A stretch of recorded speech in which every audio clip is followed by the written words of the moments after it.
Alright, so in this video we talk about the 5 most common mistakes that new OnlyFans creators consistently are doing. And this is based on our experience. As an agency, I see quite a lot of accounts that actually apply to working with us, and usually when we onboard them, these are some of the most common things that we just have to kind of figure out right from the beginning to really build a solid foundation for the account to just have a long and sustainable future. And of course also a profitable future. So with that being said, these things might sound really small, but if you look at some of our accounts here, you can see that these are the things you can actually take an account from looking like this to this, for example, or from looking like this in that case to this, which of course is a lot better. Now, what actually are those things? The first thing that I always recommend for new creators who might just open up their accounts, or existing creators who've been running their account for a long time, is to keep the feed very, very inexplicit. So what does that mean? Basically, depending on how much you show on your OnlyFans account, you want to make sure that the OnlyFans feed is actually the least revealing side of your actual OnlyFans account. Now, why is that? The idea is actually quite simple. So whenever you have someone who might subscribe to your account, or who is actually subscribed to your account already, they are in the majority of cases already paying a subscription fee to be able to get to see your feed content. And if you already put all of the most exclusive content on your feed, like long videos, or basically showing everything that you have to offer, then those people are very much disincentivized to actually reach out to you in your private messages and buy more content from you there. Now, it's still possible for them to do that, but they are less likely to actually convert and to buy for very high prices. And if you keep the feed very inexplicit, like keep it looking like what Instagram, for example, looks like, then you have a much higher chance of actually converting those people, and especially at converting them for much higher prices. So that would be my first tip, is to keep the feed very, very inexplicit. The second point kind of ties into that, and that is to not undercharge your content. So you want to make sure that you establish a reasonable or even very, very high price level on your account, because that way you might sell a little bit less here and there, but overall the account is much healthier. And if you actually get some high spenders on the account, then they will also be coming in with the right mindset from the beginning. They will know that they will actually have to pay, and those people who do that will gladly do so, and the people who won't probably wouldn't have been very high spenders on your account anyway, so you don't lose out on much. And whenever we onboard new accounts, we sometimes see that the main source of income for those accounts were, for example, mass messages that were sold at very, very low prices, anywhere between $5 to $10 or $15 sometimes for longer form videos. Now, whenever we actively manage accounts, or what I teach in my training program, is to not undercharge. So to charge a lot higher, rather risk that less people are converting, but at the same side still make more money, because those people who are converting are paying higher prices.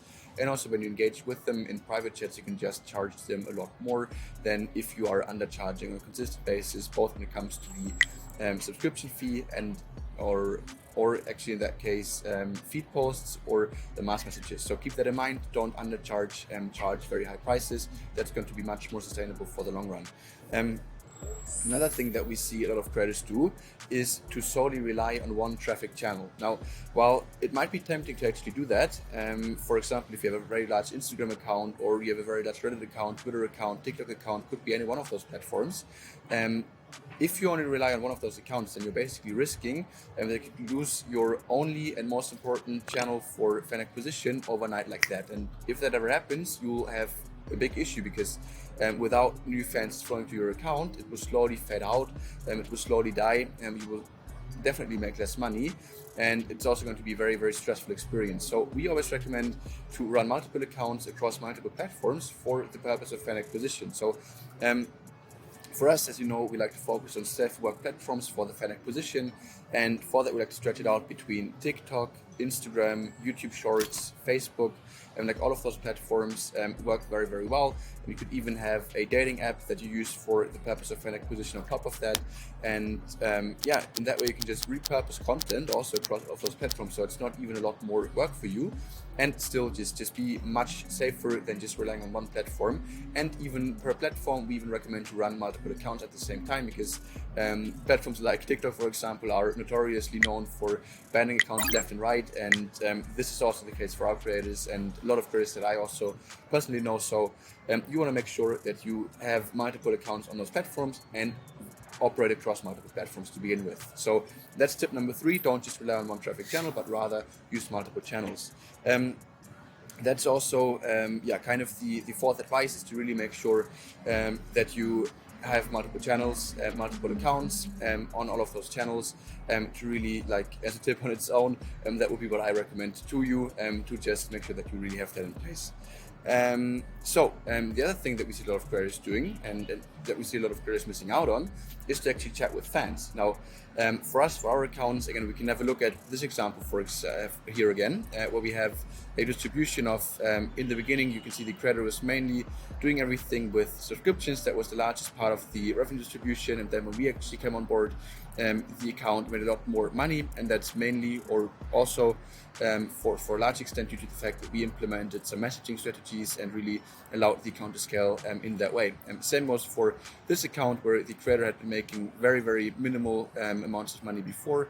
And basically, when we came on board, we scaled both, of course, the subscriptions as well as the messaging side of things. And actually, this account will have its own dedicated real-time case study on this account. And basically, that means that while we were actually in the process of scaling this account, I was taking videos in real time to show exactly what we thought about the next steps and kind of to give updates on what's been going on with the account so far. So if you've not yet done that, you can definitely check that out. I'm sure that's going to be a great resource for you too. But anyways, coming back to the main topic for our video today, the fifth point, as already said, is lots of creators are missing out on personalized chats with fans. And if you basically don't take advantage of this sales upselling potential through the messages, you're basically leaving a lot of money on the table, because on all those accounts you can see that the amount of money that we bring in mainly derives from the messages, sometimes also customs and the tips that are used as a payment for that,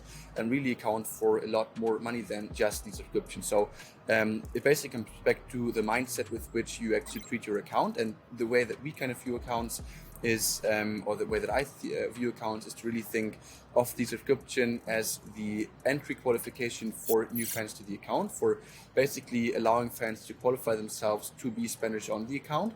And then everything else we do on the back end, so that would be the messages, fan interaction overall, that is where it really starts to get interesting, and that is where we really start to make money with the account. So those would be my main tips for new and emerging creators to really make sure that you can get your account to the next level. If you implement all of that, it's not unlikely that you will see results like the ones that I showed you here. Again, of course, I have a lot of experience doing this, so it might not look like that exactly for you, but still, if you implement all of that, I'm sure your account is going to grow significantly, and that's been tested and tried across a lot of accounts that I've seen from the inside. And I really do hope that this video is going to help you make a lot more money with your OnlyFans account in the future.